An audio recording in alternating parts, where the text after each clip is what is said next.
Genesis chapter 40. And it came to pass after these things, that the butler of the king of Egypt and his baker had offended their lord the king of Egypt. And Pharaoh was wroth against two of his officers, against the chief of the butlers, and against the chief of the bakers.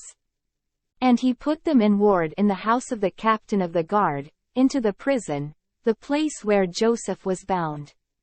And the captain of the guard charged Joseph with them, and he served them, and they continued a season in ward. And they dreamed a dream, both of them, each man his dream in one night, each man according to the interpretation of his dream. The butler and the baker of the king of Egypt, which were bound in the prison.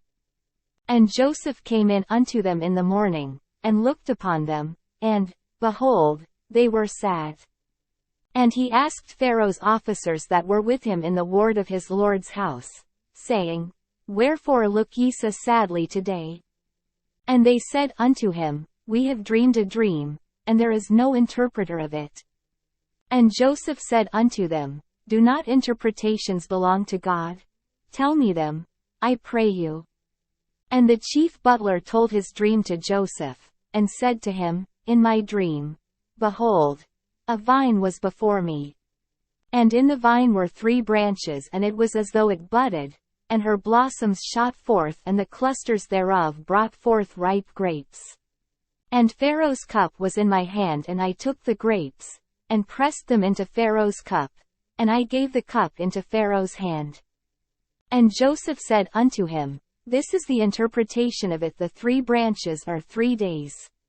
Yet within 3 days shall Pharaoh lift up thine head, and restore thee unto thy place. And thou shalt deliver Pharaoh's cup into his hand, after the former manner when thou wast his butler.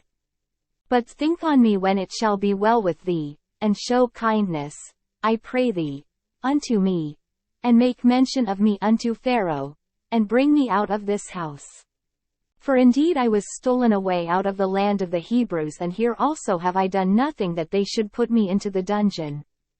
When the chief baker saw that the interpretation was good, he said unto Joseph, I also was in my dream, and, behold, I had 3 white baskets on my head. And in the uppermost basket there was of all manner of bake meats for Pharaoh, and the birds did eat them out of the basket upon my head. And Joseph answered and said, This is the interpretation thereof, the 3 baskets are 3 days. Yet within 3 days shall Pharaoh lift up thy head from off thee, and shall hang thee on a tree, and the birds shall eat thy flesh from off thee. And it came to pass the 3rd day, which was Pharaoh's birthday, that he made a feast unto all his servants. And he lifted up the head of the chief butler and of the chief baker among his servants. And he restored the chief butler unto his butlership again, and he gave the cup into Pharaoh's hand. But he hanged the chief baker as Joseph had interpreted to them. Yet did not the chief butler remember Joseph, but forgot him.